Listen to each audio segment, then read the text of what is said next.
না, তাই তাই সেখানে পদ্ম ফুল আসলো। শুভেন্দু এসে কি করলো? খুব ভালো কাজ করলো, খুব ভালো কাজ করেছে আপনাদের। শুভেন্দু এসে আপনাদের আন্দোলনটাকে ভেঙে দিল।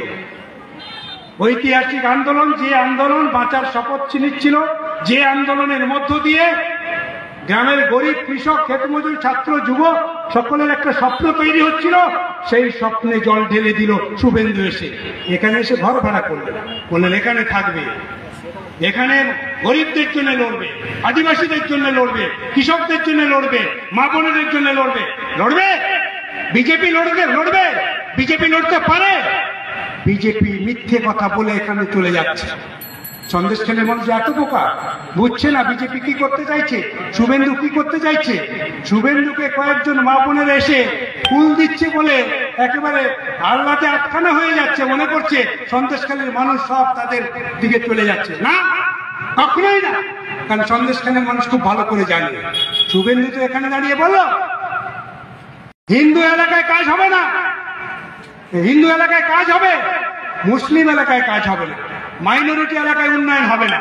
অর্থাৎ এখানে দাঁড়িয়ে পরিষ্কার তিনি বলে গেলেন সেই হিন্দু মুসলমান। সন্দেশখালীর মানুষ মানবে এটা? হিন্দু মুসলমান সন্দেশখালীর মানুষ মানবে? মানবে না।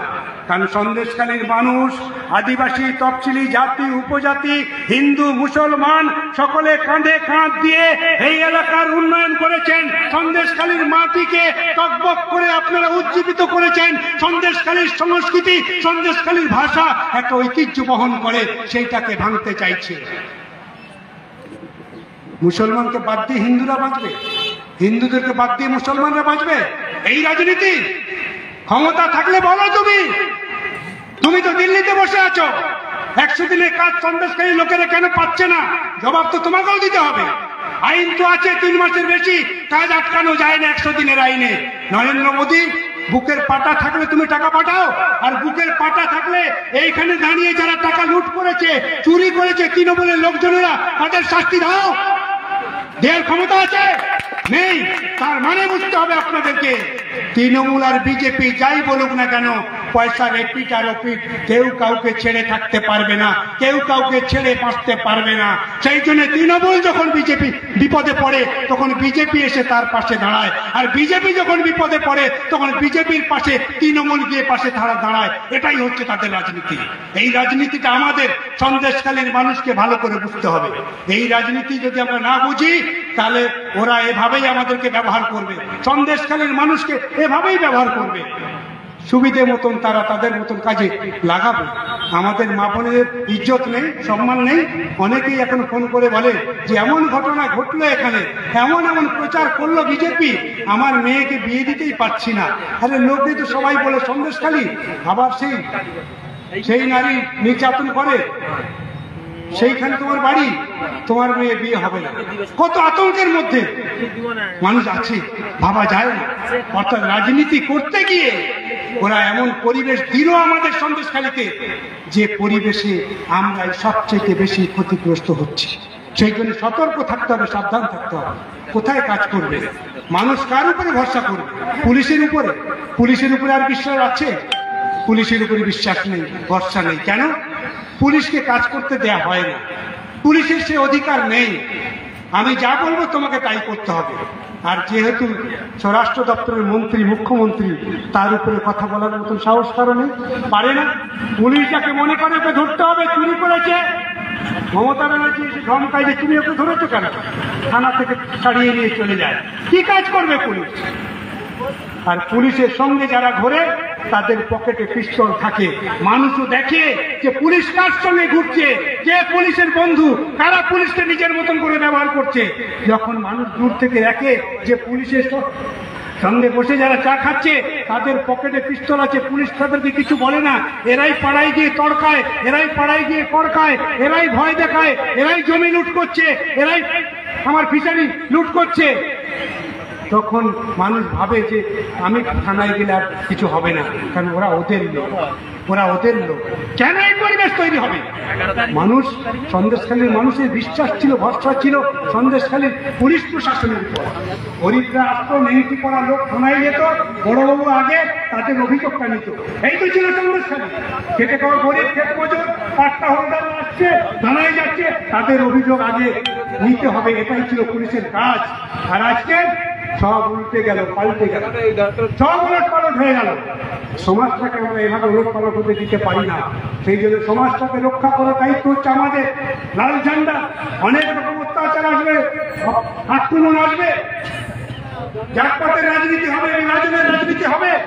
সেই রাজনীতিকে মোকাবিলা করার জন্য লাল ঝান্ডা চাই। লাল ঝান্ডার কর্মীদের বাড়িতে বাড়িতে গিয়ে ঐক্য তৈরি করতে হবে। আপনাদের মনে আছে 1992 সালে যখন আমাদের দেশের বাবরি মসজিদ ভেঙে দেওয়া হলো, আমরা লাল ঝান্ডারা দায়িত্ব নিয়ে পাড়ায় পাড়ায় পাহারা দিয়েছিলাম, পুলিশ লাগেনি, একটা জায়গাতে দাঙ্গা হয়নি, একটা পাড়ায় দাঙ্গা হয়নি, সকলে কাঁধে কাঁধ মিলিয়ে আমরা সমাজটাকে রক্ষা করেছি। আজকে সেই দায়িত্ব নিতে হবে। আজকের ওপার বাংলা এপার বাংলা যুদ্ধ বাঁধানোর জন্য নানান রকমের বক্তব্য, নানান ভাষায় কথা বলছে আজকে রাজনীতিবিদরা। আজকের বলছে তৃণমূল বলছে বিজেপি অপরাধী, আর বিজেপি বলছে তৃণমূল অপরাধী। তৃণমূলের জন্য বাংলাদেশের লোক ঢুকছে, আর বিজেপি বলছে, তৃণমূল বলছে বিজেপির জন্য বাংলাদেশের লোক ঢুকছে। এইভাবে একে অন্যের দিকে চর্চা করা হচ্ছে, একে অন্যের দিকে আঙুল তুলে কথা বলা হচ্ছে, অন্যায় করা হচ্ছে, অপরাধ করা হচ্ছে। বাংলাদেশ একটা দেশ, ওটাকে রক্ষা করার দায়িত্ব আন্তর্জাতিক পর্যায়ে যা আইন আছে, নিয়ম আছে, সে অনুযায়ী হবে। আমরা এখানে মানুষকে উস্কে দিতে পারি না, আমরা এখানে মানুষকে হিন্দু মুসলমান বলতে পারি না। কে বলেছে ওখানে কেবলমাত্র হিন্দুদের উপর আক্রমণ হচ্ছে? কেন মুসলমানদের উপর আক্রমণ হচ্ছে না? হচ্ছে তো, সংখ্যালঘুদের উপর আক্রমণ হচ্ছে। আর লাল ঝান্ডা সংখ্যালঘুদের উপর আক্রমণ হলে লাল ঝান্ডা তার পাশে থাকে, সে হিন্দু হোক আর মুসলমান হোক, যার উপরে আক্রমণ হবে তার পাশে লাল ঝান্ডা ছিল, লাল ঝান্ডা থাকবে। আগামী দিন দেশটাকে রক্ষা করার জন্য, ঐক্যের জন্য আমাদেরকে দায়িত্ব পালন করতে হবে। সেই দায়িত্ব আগামী দিন আপনারা পালন করবেন। আজকের আমরা সন্দেশখালীতে এই মেসেজ দেওয়ার জন্য, এই বার্তা দেওয়ার জন্য পুলিশ প্রশাসন, বিডিও অফিস, সব জায়গাতে আমরা বলতে চাই, সন্দেশখালী শান্তিপূর্ণ জায়গা, এখানে কখনো অশান্তির পরিবেশ তৈরি করতে দেবেন না। অশান্তির পরিবেশ যারা তৈরি করতে চায় তাদেরকে আটকান, তাদেরকে বাধা দিন। তাদেরকে বাধা না দিলে এই ভেজা মাটিতে আবার নতুন করে আলাদা পরিবেশ তৈরি হবে। সেই পরিবেশ যাতে না হয় সেই দায়িত্ব আপনাদেরকে পালন করতে হবে।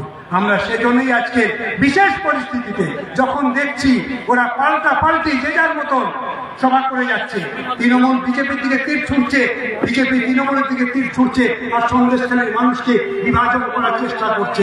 আমরা সেই বিভাজন রক্ষার জন্য আজকের আমাদের হচ্ছে এই সভা। কৃষক, ক্ষেত মজুর, খেটে খাওয়া গরিব মানুষের মানুষ পেটের যন্ত্রণায় ভিন রাজ্যে চলে যাচ্ছে, পরিযায়ী শ্রমিকের খাতায় নাম লেখাচ্ছে। একটা পরিবারের সঙ্গে আরেকটা সন্তানের দীর্ঘদিন তার সম্পর্ক থাকছে না। এই যে বিভাজন তৈরি হচ্ছে, এই বিভাজন থেকেও আপনাকে দায়িত্ব নিতে হবে, সরকারকে দায়িত্ব নিতে হবে। দায়িত্ব নিতে পারে যদি আজকের সরকার দায়িত্ব নিয়ে 100 দিনে কাজটা শুরু করতে পারে। 100 দিনের কাজটা থাকলে নিজের সন্তানটাকে স্কুলে পাঠাতে পারবে। 12 মাস কাজ পেলে পেটের জন্য তাকে ভিন রাজ্যে যেতে হয় না। আজকে ভিন রাজ্যে পাড়ি দিচ্ছে, ধামাকালিতে গেলেই দেখা যায় লাইন দিয়ে লোক চলে যাচ্ছে। কে বা কারা দায়ী এর জন্য? সরকারকে এই দায়িত্ব নিতে হবে। এই সব দায়িত্ব এড়িয়ে আজকের মানুষকে ভাগ করে তারা ভোট যুদ্ধে জয়লাভ করে টিকে থাকতে চায়। সন্দেশখালীর মানুষকে চোখ কান খোলা রাখতে হবে। চোখ কান খোলা রাখার মধ্য দিয়ে তৃণমূল বিজেপিকে পরাস্ত করতেই হবে।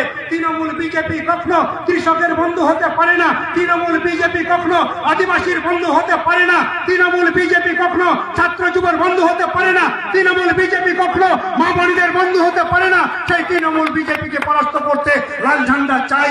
লাল ঝান্ডার মিছিলটা লম্বা হলে কৃষকের মুখে হাসি ফুটবে। লাল ঝান্ডার মিছিলটা লম্বা হলে ছাত্র যুব আবার স্কুলে যাবে। লাল ঝান্ডার মিছিলটা লম্বা হলে স্কুল বন্ধ হবে না। লাল ঝান্ডার মিছিলটা লম্বা হলে গরিব লোক কাজ পাবে। লাল ঝান্ডার মিছিলটা লম্বা হলে গরিব লোকের মুখে হাসি ফুটবে। লাল ঝান্ডার মিছিলটা লম্বা হলে আপনার আমার মধ্যে বিভাজন করার কেউ সাহস পাবে না।